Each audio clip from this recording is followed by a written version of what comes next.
Hello dear students, today we are going to learn about the tissues, that is your chapter 6, and this is very important chapter. Now we will see what are the tissues and how many types of tissues are there. Okay, so tissues, what are tissue? Tissue is a group of cells having similar structure and function. They are group of cells. They have similar structure and they are performing a common function. Okay, for example, if we are talking about muscular tissue, so their function is to contract and relax, and if we are talking about the vascular tissue and plants, so they conduct food and water. So what is tissue? Tissue is a group of cells. They are having similar structure and performing common functions. If we are there is a question that whether there is difference between plant tissue and animal tissue or not. So obviously there is difference between plant tissue as well as animal tissue. Why? Because the plants, they do not move from place to place, whereas the animals, they move from place to place. That's why there is difference between both of them. Okay, so my animal, they need more energy than plants, so their cells, their tissues, they are different, whereas plants, they are not moving, but uh, they need more mechanical support and assistance, so their tissues, they are of different types. If we are talking about the types of plant tissue, so plant tissues, actually they are categorized into two groups, that is meristematic tissue and permanent tissue. Now we will discuss about what are the meristematic tissue. So meristematic tissue, they are of three types, that is apical meristematic tissue, intercalary meristematic tissue and lateral meristematic tissue. Whereas on the other hand, if we are talking about the permanent tissues, they are of two types, again simple permanent tissue and complex permanent tissue. And simple permanent tissue, again they are of three types, that is parenchyma, collenchyma and sclerenchyma. Whereas complex permanent tissue, it is of two types, that is xylem and phloem. You must go through this flow chart to learn it. Now what are meristematic tissue? First thing is that these meristematic tissue, they are found at the growing regions of plant, like the tips of root, tips of stem and tips of the branches. So meristematic tissue, they are found at the growing region of the plant. Second thing, that they divide continuously and help in the growth of plant. So they have the power of division. Now this meristematic tissue, as we already know that there are three types, that is apical meristematic, lateral and intercalary.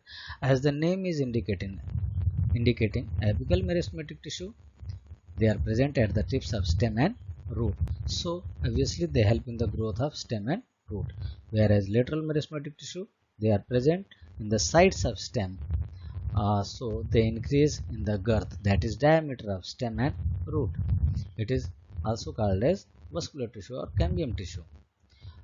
Third one is, that is intercalary meristematic tissue, and they are present at the base of leaves and internodes. If we are talking about the permanent tissues, they are found from the meristematic tissue. When the meristematic tissue, they do not divide, so what happens? The added cells, they take permanent shape and size, means they differentiated into different types of permanent tissue, and they take a particular function, they take permanent shape. That's why they are called as permanent tissue. Now this permanent tissue, it is of two types. You know that is simple permanent tissue and complex one.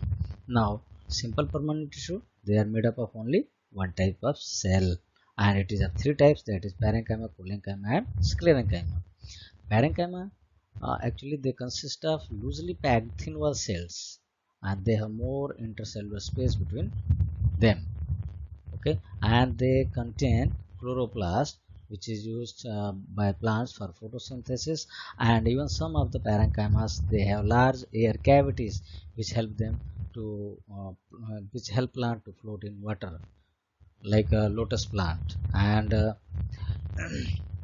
next one is, that is collenchyma. Collenchyma again consists of elongated cells, but there is less intercellular space. So this is the difference between parenchyma and collenchyma. So it has less intercellular space and they are thicker at the corners, and they provide flexibility. They provide flexibility and allow easy bending of different parts like stem and leaves.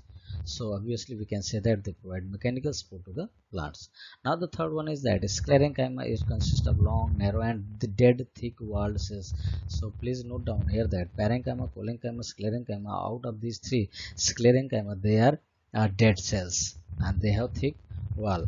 The cell wall contains a deposition of a chemical substance called as lignin, and which makes it hard. It gives hardness and strength to the plant. So this is the structure showing parenchyma, collenchyma and sclerenchyma.